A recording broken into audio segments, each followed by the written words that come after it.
You want to support Roland Martin Unfiltered? Be sure to join our Bring the Funk fan club. Every dollar that you give to us supports our daily digital show. There's only one daily digital show out here that keeps it black and keep it real as Roland Martin Unfiltered. Support the Roland Martin Unfiltered daily digital show by going to RolandMartinUnfiltered.com. You can make this possible. White folks, especially conservatives, love talking about welfare.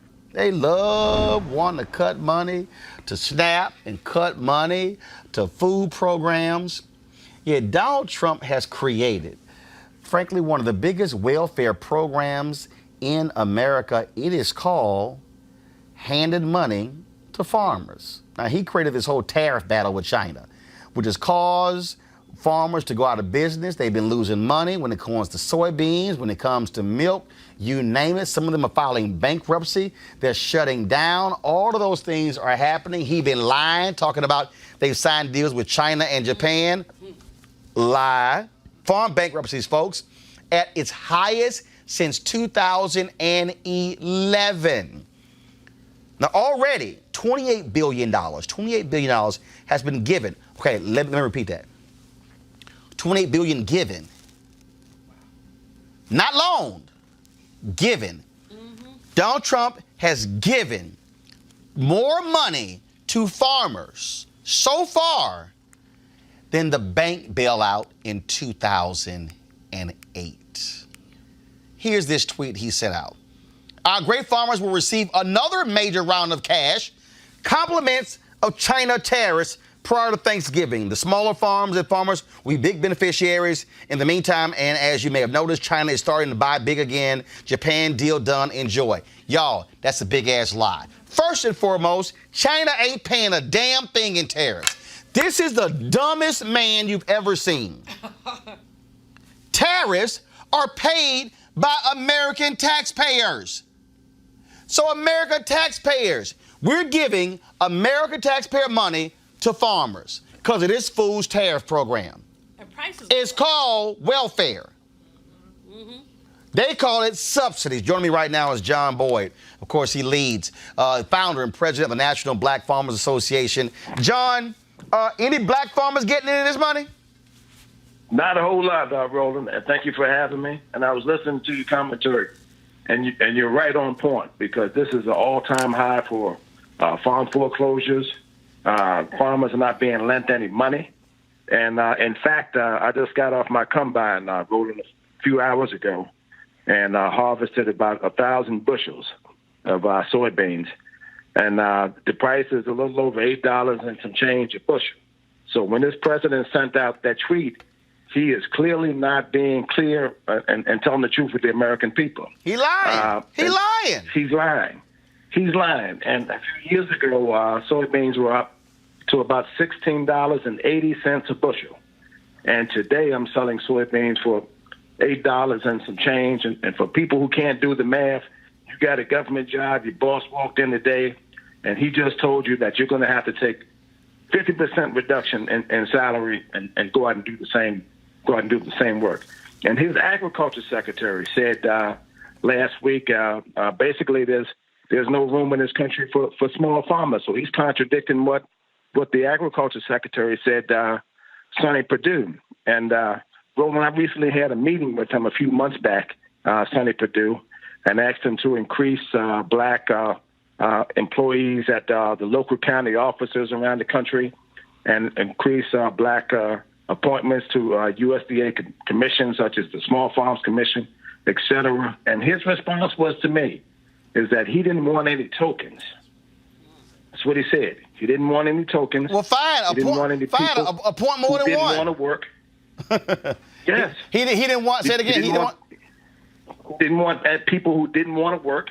What? And I told him, Roland, I didn't know any black people, any black farmers who are still on the farm today as bad as we've been treated by the United States Department of Agriculture, who were lazy and didn't want to work.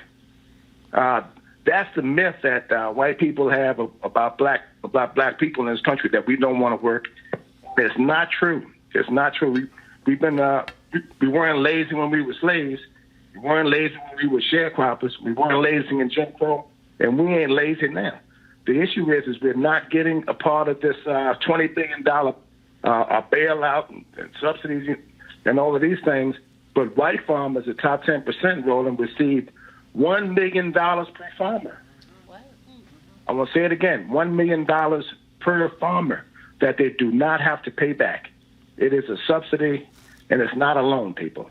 And what kills me, John, is you still got some of these white farmers. I saw this one story. This fool actually lost his family farm, and he said, I'm going to still vote for Trump because his fight is important. I'm like, you got to be dumb as a doorknob. Let me tell you something. Yes, I wouldn't lose my farm for President Obama, and I love him, Roland. I wouldn't lose my farm for President Obama. And they're sitting here. I had a guy on the NPR radio show a few weeks back who said that they were going to stick in there and hang in there with President Trump regardless. One white farmer in my neighborhood said he sold himself and President Trump. Oh. Basically what they're saying, Roland, is they're glad to see a white man in the White House.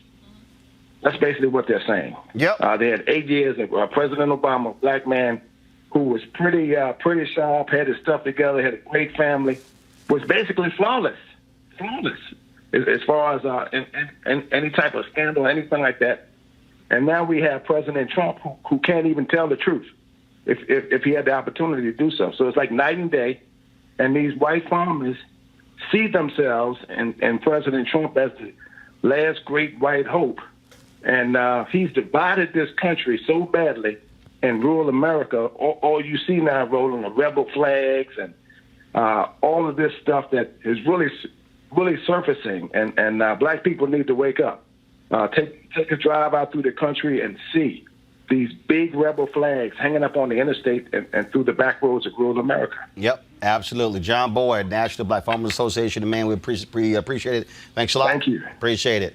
Thank you, Roland. Real quick, go to our panel here. Yo, this is welfare. And again, these conservatives who love talking about government handouts, not saying a damn thing about these government handouts. Beyond that, the economy, farmers have been kicked because of the tariff by the economy.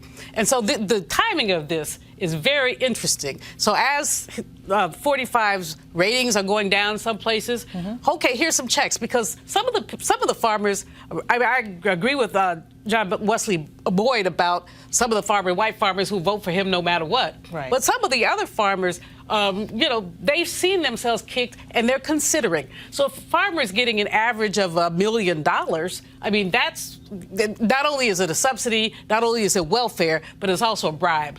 Quite frankly, it's a bribe. Here's some money, vote for me. Yeah. And they so dumb, Mustafa. China ain't paying for this. It's like them dumbasses believe that Mexico's gonna pay for this wall. Yeah. Taxpayers paying for it. Exactly. And some of the farmers in the Midwest know this because I've talked to them who've been going through the floods and who have lost everything. So first there was the early rains, then the floods came, they've lost everything. Here's the game that's going on, because when I was in the government and I ran this 17-agency task force, I had to deal with USDA. So what's going to happen is these middle-sized farmers and these small family farmers, they're going to lose their land, and the big conglomerates are going to end up picking the land up, and they're the ones who are going to benefit the most from these resources that are being pumped into them. And for those of us who understand the history of our relationship with farming, at the turn of the century, we had almost 1 million African Americans who were farmers at that time. Now we got 40,000. And you know, here's the thing. This is an economic time bomb that Trump is just pushing a little bit further down the road. And he don't give a damn about none of these people. Absolutely. So that it doesn't go off while he's in office. Because here's what he's doing. He's already destroyed. He's obliterated the supply chain. Because of this tariff situation, you think China's going without soybeans? Right. Hell to the no. They're buying them from somewhere else. And so what would make them come back to the American farmer once this ridiculous trade war is over? It's not. He keeps subsidizing them because nobody wants to buy their stuff. And then once he gets out of office, either we're going to have to continue to subsidize them or they're just going to have to fall. They're just going to have to fall because he has completely obliterated their businesses just because he doesn't know what the heck he's doing in office. You know, more than that, Roland, these Republicans always talk about balancing the budget and deficits, but he is running off the deficit. Hold on. No, they talk about that. They don't do it, though. The Democrats in charge. Right. They ain't said a damn thing about the budget, the deficit, since Trump been in there. Like, not a word. Nope. They let him, that tax bill that he passed a couple of years ago, it was a debt ceiling. I mean, it was a debt trap. They don't care. These subsidies for farmers, another debt trap. Meanwhile, Department of Education wants to cut $8.5 million out of schools. So you just have to balance the F-35 bomber, which actually Congress is giving the Defense Department 35 more than they want. Make no sense. It makes no sense. All right, folks, back to our Roland Martin Unfiltered video in just one moment. All right, folks, as the marijuana momentum continues, our friends at marijuanastock.org have already reached more than half of their funding goal for the hemp CBD investment. That's right. If you want to take advantage of this great opportunity, you need to do it now because it won't last much longer. If you don't know, I'm talking about the hemp plant, the good cousin to marijuana with a much higher concentration of CBD. That means hemp gives you all the medical benefits of marijuana without getting you high. Now, if you don't know, hemp farming is now legal in the United States, creating one of the largest commodities worldwide. It is an investment opportunity, and that's where the folks at 420 Real Estate come in. Their business model is simple. They buy land that supports hemp CBD grow operations and lease it to licensed, high-paying tenants. That's right, they are hemp CBD landlords. You can get in on the action. As hemp continues to change the economic landscape, 420 Real Estate is allowing you to chase the American dream. The best part, you can invest in this crowdfunding campaign for as little as $200. That's right, $200 up to $10,000. Now, you must do it now before the fund is closed. To invest, go to marijuanastock.org. That's marijuanastock.org. Get in the game and get in the game now. Back to your Roland Martin Unfiltered video.